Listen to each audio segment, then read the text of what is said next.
Dear students, आज की इस वीडियो में हमें फॉर्म वैलिडेशन करना सीखना है, जैसा कि इस फेसबुक के साइन अप वाले फॉर्म के अंदर हो रखा है। ठीक है, तो चलिए पहले देख लेते हैं कि जो फेसबुक का फॉर्म वैलिडेशन है साइन अप वाले पेज में, वो किस तरह से इसने लगा रखा है।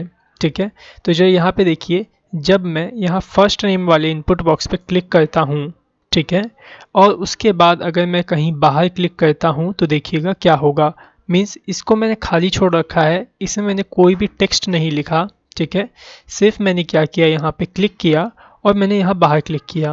देखो बाहर क्लिक किया तो क्या हुआ, यहाँ पे रेड कलर का आउटलाइन आ गया और यहाँ पे देखो एक सिंबल आ गया वार्निंग का। ठीक है, अब जब मैं दोबारा से सेकंड टाइम इस पर क्लिक करूंगा तो देखिएगा क्या होगा। जब मैंने सेकंड टाइम इस पर क्लिक किया तो यहाँ पे क्या मैसेज आया, व्हाट्स योर नेम।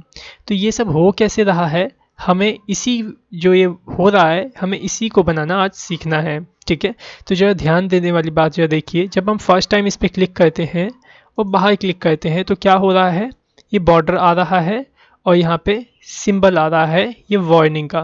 तो ये कैसे हुआ जरा वो समझने की कोशिश करिएगा। जब हमें ये जानना हो कि मीन्स एक बार किसी एलिमेंट पे क्लिक करके अगर उसके बाद कहीं और क्लिक करें तब हमारा फंक्शन कॉल हो, तो उसके लिए आपको ऑन ब्लर फंक्शन लगाना होगा, sorry on blur mouse event लगाना होगा। जैसे कि हम ऑन क्लिक माउस इवेंट का यूज़ करते हैं तो क्लिक करते के साथ ही एक्शन परफॉर्म हो जाता है, लेकिन ऑन ब्लर में क्या होता है, जब आप एक बार क्लिक कर लोगे फिर उसके बाद आप कहीं बाहर क्लिक करोगे तब आपका फंक्शन कॉल होता है। तो यहाँ पे वही चीज़ हो रही है कि जब हम इस इनपुट बॉक्स पे एक बार क्लिक कर रहे हैं तो क्या हो रहा है, इसमें आपको राइट करने का ऑप्शन मिल रहा है कि आप यहाँ राइट करो। लेकिन अगर आप इसमें खाली छोड़ देते हो, अगर आप इसमें कुछ भी राइट नहीं करते हो और आपने कहीं बाहर क्लिक कर दिया तो क्या एग्जामिन कर रहा है कि ये खाली है, और तभी इसने यहाँ पे हमें रेड कलर की आउटलाइन और यहाँ पे वार्निंग का जो सिंबल है वो हमें दे दिया है। ठीक है, तो आपको क्या करना है, जैसा कि इस फेसबुक ने अपने साइन अप पेज को डिज़ाइन करके रखा है, सेम टू सेम हम भी इस पेज को ऐसा ही एक डिज़ाइन कर लेंगे। क्योंकि हमें क्या करना है, अभी ठीक सेम टू सेम जैसा साइन अप फॉर्म यहाँ पर बना है ऐसा ही एक फॉर्म बना करके उसके ऊपर जो फीचर्स और जो वैलिडेशन इस फॉर्म में हो रखी हैं वही सेम वैलिडेशन हमें अपने फॉर्म में करनी है, ताकि आप सीख पाओ कि जो फेसबुक ने ये फॉर्म वैलिडेशन किया है वो कैसे किया है। ठीक है, तो यहाँ पे देखिए, मैंने जैसा कि फेसबुक ने अपना साइन अप पेज बना रखा है वैसे ही मैंने भी यहाँ पे क्या किया है, एक कस्टम डिज़ाइन यहाँ पे क्रिएट कर लिया है फेसबुक के पेज के जैसा। ठीक है, तो जैसा कि आप यहाँ पे देखिए ये रहा कोड।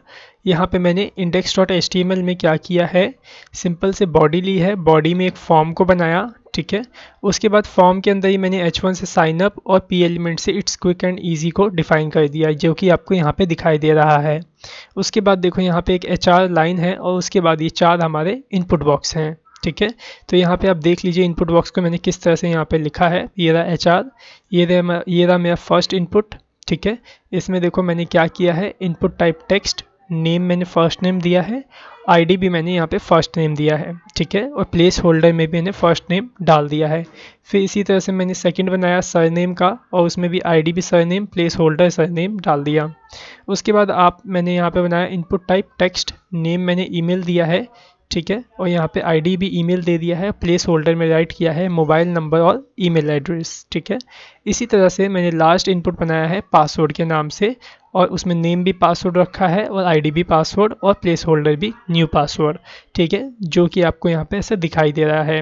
और जो ये डिज़ाइन किया गया है ये कस्टम CSS से डिज़ाइन किया गया है। यहाँ पे देखो style.css इसके अंदर मैंने लिंक कर रखा है, यहाँ पे देख रहे हैं ये वाली लिंक।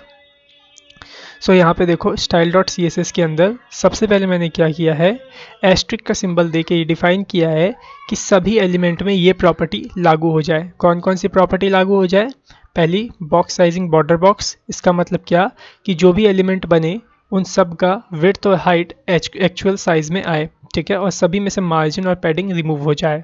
ठीक है, उसके बाद मैंने फॉर्म को सिलेक्ट किया, उसकी विड्थ दे दी, हाइट दे दी, उसमें शेडो दे दिया कुछ इस तरह से, मार्जिन 100 पिक्सल ऑटो पास कर दिया, जिसके कारण क्या हुआ, जो हमारा फॉर्म है वो ऊपर से और नीचे से 100 पिक्सल उसको मार्जिन लग गया और ऑटो मीन्स वो सेंटर में आ गया लेफ्ट और राइट से।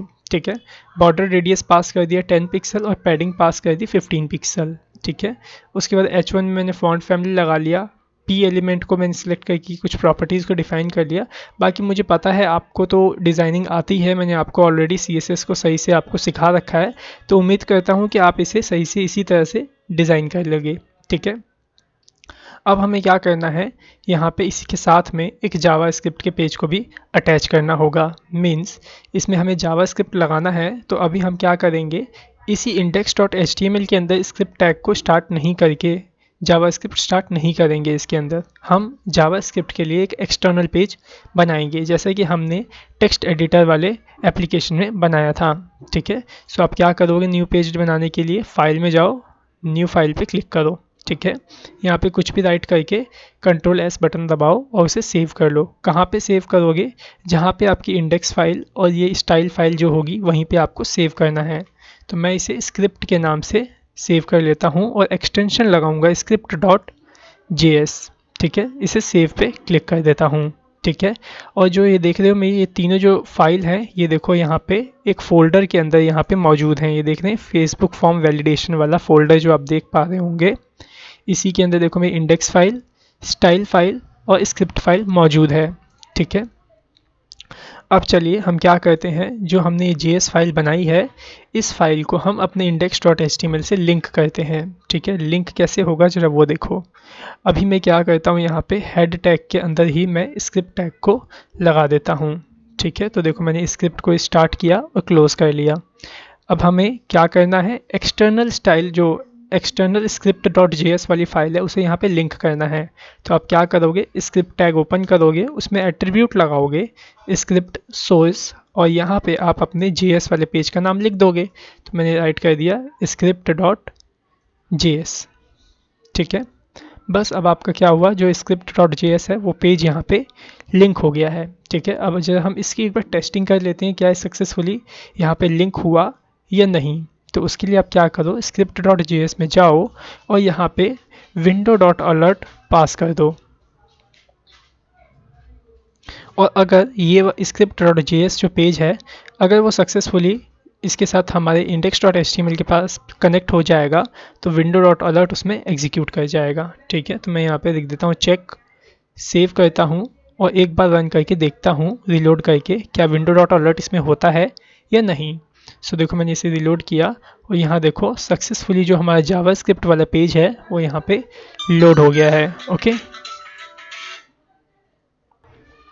अब स्टूडेंट्स ये देखिए ज़रा, यहाँ पे फेसबुक वाले पेज पे आइए यहाँ पे, और यहाँ पे देखो यहाँ पे क्या है, एक वार्निंग का आइकन है। तो आपको क्या करना होगा, अपनी डायरेक्टरी के अंदर मीन्स जहाँ पे आप कोडिंग कर रहे हो वहाँ पे आपको एक ऐसे वार्निंग की इमेज की भी ज़रूरत पड़ेगी।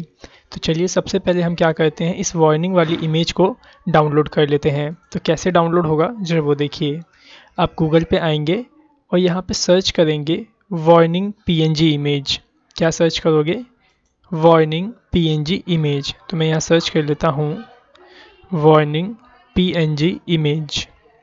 अब यहाँ पे हमने PNG क्यों लगाया, इसलिए हमने यहाँ पे PNG लगाया कि जो मेरे पास वार्निंग का आइकन आए उसका बैकग्राउंड रिमूव्ड हो, मीन्स उसका बैकग्राउंड हमें नहीं चाहिए, तो इसीलिए हमने यहाँ पे PNG लगाया है, ठीक है। कि जो भी इमेज आए उसका बैकग्राउंड ना हो, ठीक है। एंटर कर दीजिए और देखिए यहाँ पे आपको कई सारी वार्निंग की इमेजेस मिल जाएंगी, ठीक है। यहाँ पे देख रहे हैं कई सारी है, आप यहाँ इमेजेस पे क्लिक करो, सारी इमेजेस आपकी ओपन हो जाएंगी।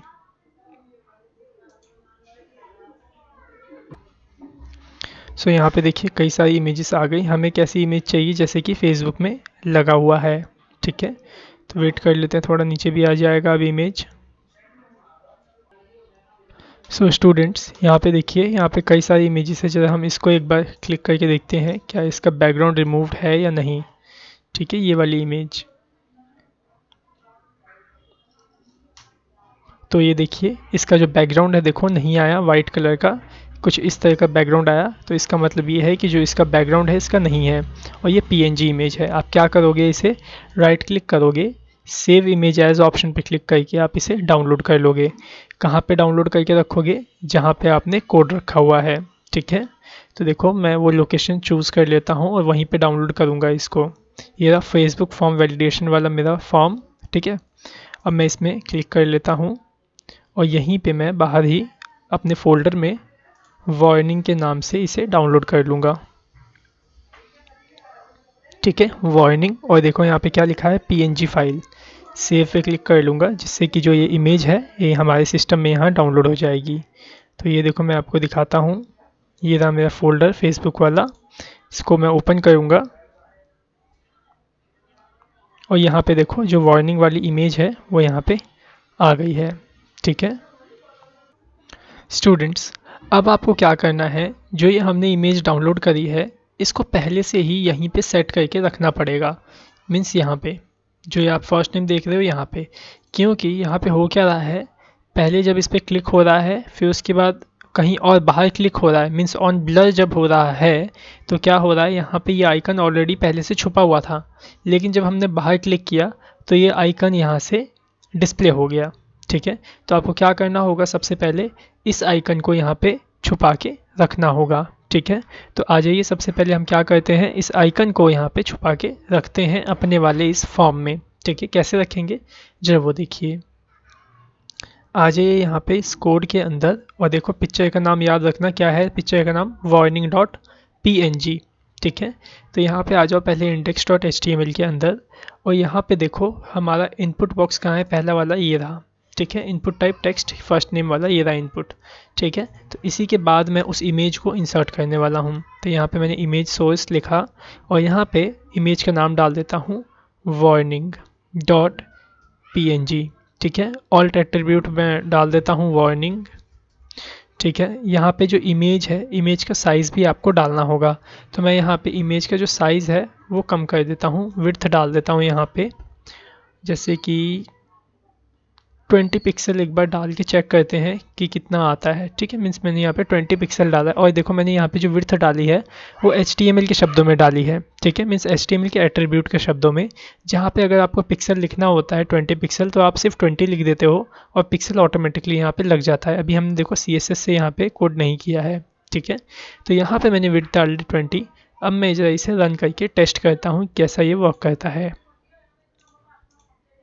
तो यहाँ पे देखो ये जो आइकन है यहाँ पे आ चुका है, लेकिन काफ़ी छोटा लग रहा है। मैं थोड़ा सा इसे और भी बड़ा करूँगा और जो अभी अलर्ट होके आया था मेरा जावास्क्रिप्ट से, उसको पहले मैं यहाँ से अभी रिमूव कर दूँगा, क्योंकि अभी हमें टेस्टिंग करनी है तो मैं इसको अभी रिमूव कर देता हूँ।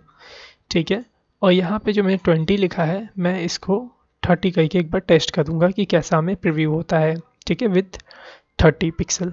ठीक है, और मैं यहाँ पे इसे रीलोड करता हूँ तो देखो 30 पिक्सल यहाँ पे परफेक्ट यहाँ पे बैठ रहा है। अब हम क्या करेंगे, इसको यहाँ पे हमें लेके आना है। ठीक है, अब हो क्या रहा है, यहाँ पे देखो ये वाली इमेज जब मैंने यहाँ पे लगाई तो इसके कारण क्या हुआ, जो मेरा ये सरनेम वाला बॉक्स यहाँ पे था वो यहाँ पे नीचे आ गया। तो आपको क्या करना होगा, पहले तो आपको इस इमेज की लेयर को अनलॉक करना होगा। ठीक है, तो इमेज की लेयर को कैसे अनलॉक करोगे, चलिए वो देखिए। आपको क्या करना होगा, इसको इस इमेज की जो डिज़ाइनिंग कोडिंग है वो आपको CSS में करनी होगी। तो मैं क्या करूँगा, इस इमेज में एक ID लगा देता हूँ F वार्निंग के नाम से। किस नाम से, F warning, means first name warning के नाम से। और जो मैंने इसमें विड्थ लगाई है ना 30 पिक्सल HTML वाले में, इसको मैं रिमूव कर दूंगा और जो ये विड्थ है मैं CSS में ही लगा लूँगा। ठीक है, तो मैं यहाँ क्या करूँगा, इसकी ID को सेलेक्ट कर लूँगा, style.css में आऊँगा यहाँ पे और यहाँ पे ID सेलेक्टर के माध्यम से F वार्निंग वाले आइकन को सेलेक्ट कर लूँगा और यहाँ पे मैं विड्थ डाल देता हूँ पहले 30 पिक्सल। ठीक है, उसके बाद मेरे को क्या करना था, इस आइकन की जो लेयर थी उसे अनलॉक करना था। तो मैं इसकी आइकन को कैसे लेयर अनलॉक करूँगा, पोजीशन रिलेटिव के माध्यम से। ठीक है, मैंने क्या दिया, पोजीशन रिलेटिव। अब जरा सेव करके टेस्ट करते हैं क्या ये अनलॉक हुआ या नहीं। तो देखो मैंने F5 किया, रिफ्रेश किया, तो यहाँ पे ये लेयर तो अनलॉक हो गया, लेकिन अभी भी जो सरनेम है ये नीचे आ रहा है। ठीक है, तो हमें क्या करना होगा, इसका जो पोजीशन है हमें वो चेंज करना होगा। रिलेटिव का अगर हम पोजीशन रिलेटिव से किसी की भी लेयर अनलॉक करते हैं तो इस पोजीशन का, मीन्स इस आइकन का जो लेफ़्ट और टॉप है वो यही 0 होता है, मीन्स टॉप 0 भी यही होता है और लेफ़्ट 0 भी यही होता है। अब अगर मैं यहाँ पे इसके अंदर टॉप माइनस में पिक्सल पास करूँ तो ये इस साइड को मूव हो जाएगा। ठीक है, तो देखिए मैं यहाँ पे क्या करता हूँ, टॉप में माइनस पिक्सल पास करता हूँ, जैसे मैंने यहाँ पास किया -50 पिक्सल। ठीक है, सेव करके रन करता हूँ, जो देखना क्या होगा। ओके, मैंने टॉप से माइनस दिया तो देखो ऊपर की तरफ चला गया। ठीक है, लेकिन अगर मैं यहाँ पे टॉप की जगह लेफ़्ट दे देता तो ये इस साइड में मीन्स बैक साइड में चला जाता।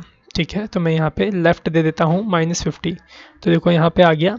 ठीक है, टॉप से थोड़ा सा नीचे मेरे को करना है मूव, मीन्स ऊपर से थोड़ा सा नीचे, तो मैं यहाँ पे टॉप दे देता हूँ 10 पिक्सल। सेव करके रन करता हूँ तो देखो यहाँ पे आ गया। ठीक है, ऊपर से थोड़ा ज़्यादा ही हो गया, थोड़ा सा कम करेंगे हम। 10 की जगह मैं यहाँ पे 8 पिक्सल डिफाइन करूँगा और लेफ़्ट में 50 की जगह 40 पिक्सल। ठीक है, इस तरह से आपको खुद करके देखना होगा, तब जाके सेट होगा। तो देख रहे हैं यहाँ पे जो फर्स्ट नेम था कुछ इस तरह से हमारा यहाँ पे सेट हो गया है। ठीक है, लेकिन प्रॉब्लम क्या आ रही है यहाँ पे, देखो सर नेम अभी भी हमारा नीचे आ रहा है। तो हमें क्या करना होगा, इस सर नेम को यहाँ पे सही से लेके आना होगा। स्टूडेंट्स, सबसे पहले आप क्या करिए, इस सरनेम को यहाँ ऊपर लाने के लिए आपने जो इस इमेज की जो लेयर अनलॉक करी है वो रिलेटिव से की है। ठीक है, लेकिन आप क्या करो, इसकी जो लेयर है उसे आप एब्सोल्यूट से अनलॉक करो। ऐसा मैं क्यों कह रहा हूँ, जरा उसको समझने की कोशिश करिए। आपने क्या किया है, रिलेटिव से इसको अनलॉक किया है, जिसके कारण हुआ क्या है कि जो इसकी पोजीशन है वो अभी यहीं पे ही है। बेशक ये यहाँ से उठ के यहाँ आ गया हो, लेकिन हुआ क्या है, इसकी जो मेन पोजीशन है अभी ये यहीं पे ही है, जिसके कारण यहाँ पे एक मार्जिन सा लग चुका है और जिसके वजह से ये सरनेम नीचे आ रहा है। तो आप क्या करो, जो पोजीशन रिलेटिव है उसे आप लगा दो फॉर्म के अंदर और पोजीशन जो एब्सोल्यूट है उसे आप लगा दो इस इमेज के अंदर। इससे होगा क्या, जो आपका इमेज है ये वाला वो किसके अकॉर्डिंगली मूव करेगा, इस फॉर्म के अंदर, मीन्स इस फॉर्म के अकॉर्डिंगली मूव करेगा। ठीक है, तो मैं अभी क्या करता हूँ, जहाँ पे मैंने फॉर्म को डिज़ाइन किया है, ये रहा फॉर्म, इसमें मैं पास कर दूंगा पोजीशन रिलेटिव। ठीक है, और यहाँ पे जो हमने यहाँ पे पोजीशन रिलेटिव पास किया है आइकन के अंदर, यहाँ मैं पास कर दूंगा पोजीशन एब्सोल्यूट। ठीक है, अब देखो मैं यहाँ से जो लेफ़्ट है, लेफ़्ट साइड से मैं इसमें दे देता हूँ। परसेंटेज में देना चाहो तो परसेंटेज में भी आप दे सकते हो। तो फिलहाल मैं आपको रिकमेंड करूँगा कि आप यहाँ पे परसेंटेज में वैल्यू पास करो कि लेफ़्ट से जो आपका आइकन हो यहाँ से लेके यहाँ तक में कितना मूव हो। सो आई थिंक 39 या 38% या फिर 40%। ठीक है, तो मैं यहाँ पे क्या करता हूँ, 40% लेफ़्ट दे देता हूँ और टॉप से मैं दे देता हूँ यहाँ पिक्सल में ही वैल्यू। सो मैं टॉप से यहाँ दे देता हूँ 250 पिक्सल। एक बार सेव करके देखते हैं, या फिर 150 दे के देखता हूँ पहले। ठीक है, और इसे मैं सेव करके रन करता हूँ तो देखो कहाँ पे आ रहा है, 150 में यहाँ पे आ रहा है इतना नीचे। सो मेरे को 100 ही देना चाहिए था टॉप से, तो मैं यहाँ पे 100 ही पास कर देता हूँ। सेव करके रन करता हूँ, देखता हूँ कहाँ दिखाई देता है। ठीक है, यहाँ पे दिखाई दिया। थोड़ा सा और नीचे हमें चाहिए, तो थोड़ा सा यहाँ से आप बढ़ा दो 103 करके देखो। ठीक है, सो देखो 103 यहाँ पे परफेक्ट है।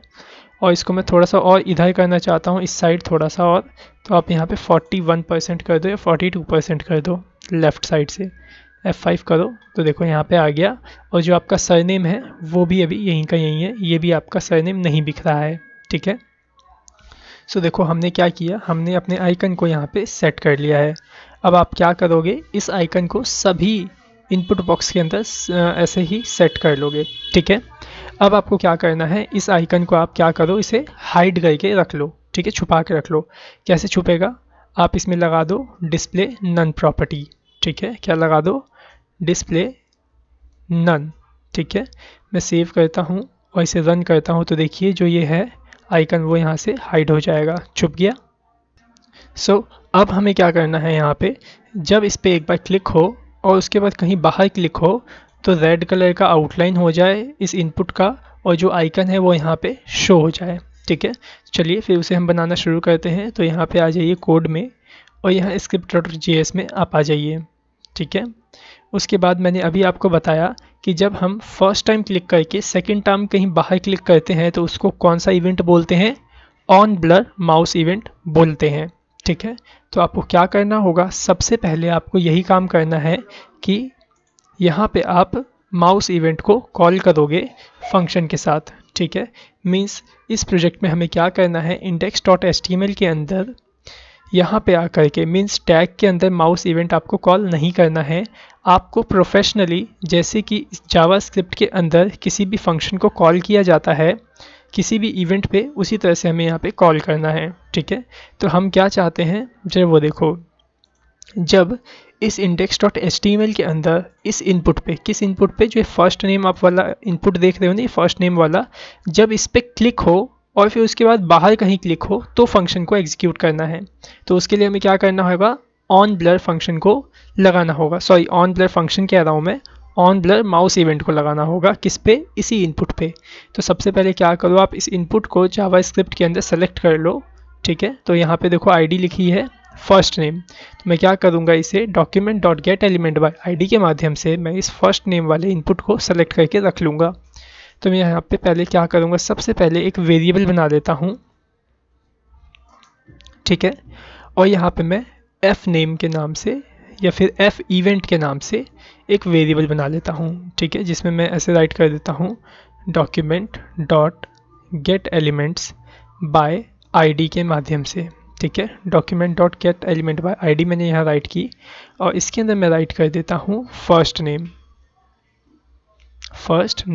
जिसके कारण यहाँ पे क्या हुआ, जो हमारा फर्स्ट नेम है वो यहाँ पे सेलेक्ट होके f इवेंट में आ गया होगा। ठीक है, अब मुझे क्या करना है, जब f इवेंट पे ऑन ब्लर हो, मीन्स जब एक बार क्लिक होके बाहर कहीं क्लिक हो तो फंक्शन को कॉल करवाना है। तो क्या होगा, यहाँ पे आप कैसे लगाओगे ऑन ब्लर इस माउस इवेंट, इसके अंदर जरा वो देखो, आप यहाँ दोगे f इवेंट, ठीक है, डॉट ऑपरेटर दो और यहाँ पे राइट करो ऑन ब्लर। ठीक है, फिर असाइनमेंट का ऐसे चित्र दो और उसके बाद आप यहाँ पे फंक्शन बनाना शुरू करो ऐसे। ठीक है, तो अब देखो मैं यहाँ पे फंक्शन बना लेता हूँ, किस नाम से, f नेम के नाम से फंक्शन बना लेता हूँ कुछ इस तरह से, और फंक्शन की बॉडी यहाँ पे मैं बना लूँगा। ठीक है, फिलहाल मैं टेस्ट करने के लिए अभी कि ये ऑन ब्लर फंक्शन मेरा इस पर क्लिक करने के बाद काम कर रहा है या नहीं, तो उसके लिए मैं यहाँ पे क्या करूँगा, फंक्शन के अंदर अभी मैं window.alert के माध्यम से एक अलर्ट करूँगा, जिससे कि मेरे को पता चल जाएगा क्या मेरा ये ऑन ब्लर फंक्शन सही से वर्क कर रहा है या नहीं। ठीक है, सो मैं window.alert में देखता हूँ चेक, ओके, सेव करता हूँ मैं यहाँ पे और इसे रन करके टेस्ट करता हूँ क्या ये मैंने जो यहाँ पे माउस इवेंट कॉल किया है क्या ये वर्क कर रहा है या नहीं। सो आ जाइए यहाँ पे कोड में, सॉरी यहाँ पे ब्राउज़र में आ जाओ आप और इसे रिलोड करो। देखो मैंने फर्स्ट टाइम इस पर क्लिक किया, उसके बाद देखो मैं बाहर क्लिक करता हूँ तो क्या हुआ, अलर्ट हुआ, अलर्ट नहीं हुआ। ठीक है, अब अलर्ट क्यों नहीं हुआ जरा वो समझिए। यहाँ पे देखो जो हमने script.js को यहाँ index.page में कहाँ पे लिंक किया है, हमने कहीं लिंक किया है, हाँ ये देखो हमने कहाँ लिंक किया है, हेड टैग के अंदर हमने इसे लिंक कर रखा है। ठीक है, लेकिन आप हमेशा इस बात को याद रखोगे, कभी भी अगर आपको एक्सटर्नल जीएस पेज को अभी लिंक कर रहे हो तो आप उसे बॉडी के अंदर लिंक करोगे। जैसे कि मैंने पहले भी आपको रिकमेंड किया था कि आप स्क्रिप्ट की कोडिंग को, जावा स्क्रिप्ट की जो कोडिंग आप करते हो उसे बॉडी के लास्ट में रखो, हेड में नहीं। ठीक है, क्योंकि हेड के अंदर कुछ कोड चलता है और कुछ कोड नहीं चलता है। तो हम अभी क्या करेंगे, अपने इस स्क्रिप्ट वाले कोड को, मीन्स जहाँ से हमने लिंक किया है, इसको यहाँ से कट करेंगे और जहाँ पे बॉडी ख़त्म हो रही है उसके ठीक बाद, मीन्स बॉडी से ठीक पहले यहाँ पे सबसे नीचे इसे ऐसे पेस्ट कर देंगे। ठीक है, मीन्स आपको क्या करना है, कोई भी अगर आप एक्सटर्नल जेएस पेज को अपने HTML पेज से लिंक करो तो उसे कहाँ करोगे, सबसे नीचे लिंक करोगे। ठीक है, अब मैं इसे सेव करता हूँ और रन करके एक बार टेस्ट करता हूँ क्या ये वर्क करता है अब या नहीं। ठीक है, सो देखो मैंने फर्स्ट नेम पे एक बार क्लिक किया और मैंने देखो बाहर क्लिक किया तो देखो आपका जो अलर्ट था एग्जीक्यूट कर गया। सो आई थिंक अब आपको ऑन ब्लर फंक्शन का भी, sorry on blur mouse event का भी मतलब समझ में आ गया होगा किस तरह से वो वर्क करता है, कैसे वर्क करता है। जैसे ही मैं फर्स्ट टाइम इस पर क्लिक करूं और फिर बाहर कहीं क्लिक करूं तो जो भी फंक्शन में कोड होगा वो चल जाएगा। ठीक है, एग्जीक्यूट कर जाएगा। चलिए अब हम क्या करते हैं, फंक्शन के अंदर कोड करते हैं। अब जो है देखो फंक्शन में हम क्या कोड करेंगे, जैसे फर्स्ट टाइम जब इस पर क्लिक हो और अगर ये इनपुट बॉक्स खाली हो, ठीक है, कब हो, जब ये इनपुट बॉक्स आपका खाली हो तब क्या हो, इसका यहाँ पे जो बॉर्डर आप देख रहे हो ये बॉर्डर किस कलर में कन्वर्ट हो जाए, रेड कलर में, और यहाँ पे आइकन आ जाए। ठीक है। तो हमें यहाँ पे अभी कंडीशन लगानी है, ठीक है। तो आ जाइए यहाँ पे script.js में और इस window.alert को आप हटा दीजिए यहाँ से। और यहाँ पे आपको क्या करना होगा, सबसे पहले एग्जामिन करना होगा कि इनपुट कहीं खाली तो नहीं। तो आपको क्या करना होगा, पहले आप इस इनपुट की वैल्यू को आपको एग्जामिन करना होगा, ठीक है। तो आप यहाँ script.js में आइए और इस इनपुट को आप सेलेक्ट कर लीजिए, ठीक है। सो मैं यहाँ पे क्या करता हूँ, एक वेरिएबल बना लेता हूँ fname के नाम से, ठीक है। और इसके अंदर document.getElementById के माध्यम से फर्स्ट नेम वाले इनपुट की वैल्यू को मैं यहाँ पे सेलेक्ट करके रख लेता हूँ, ठीक है। फर्स्ट नेम डॉट वैल्यू, ठीक है। तो अब जो भी उसमें टाइप होगा, किसके अंदर, जो फर्स्ट नेम वाला इनपुट है उसके अंदर जो भी टाइप होगा वो कहाँ जाएगा, एफ नेम में जाएगा, ठीक है। तो अब हम इसे एग्जामिन कर पाएंगे कंडीशन लगा के कि क्या एफ नेम के अंदर कुछ लिखा है या नहीं, ठीक है। कैसे लगाएंगे कंडीशन, जरा वो देखो।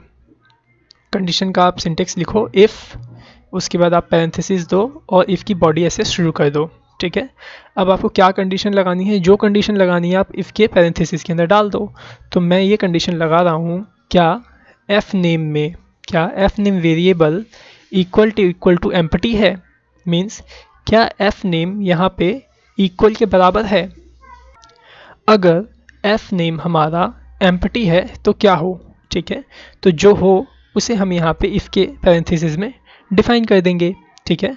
तो यहाँ पे सिंपल से आई थिंक आप समझ गए होंगे कि मैंने यहाँ पे किस तरह से कंडीशन लगाई है। मैंने सिंपल से लिखा है, अगर एफ नेम वाला इनपुट खाली के बराबर है या फिर खाली है तो क्या हो, उसे मैं यहाँ पे राइट कर दूंगा। तो क्या होना चाहिए, जो ये हमारा फर्स्ट नेम वाला इनपुट है उसका बॉर्डर कलर रेड हो जाए और जो वो हमारा आइकन था वो प्रीव्यू हो जाए।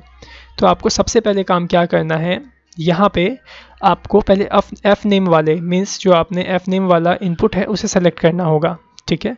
तो मैं यहाँ पे क्या करता हूँ, एक वेरिएबल बना लेता हूँ, ठीक है। क्या करूँगा, एक वेरिएबल बना लेता हूँ एफ नेम इनपुट के नाम से, ठीक है।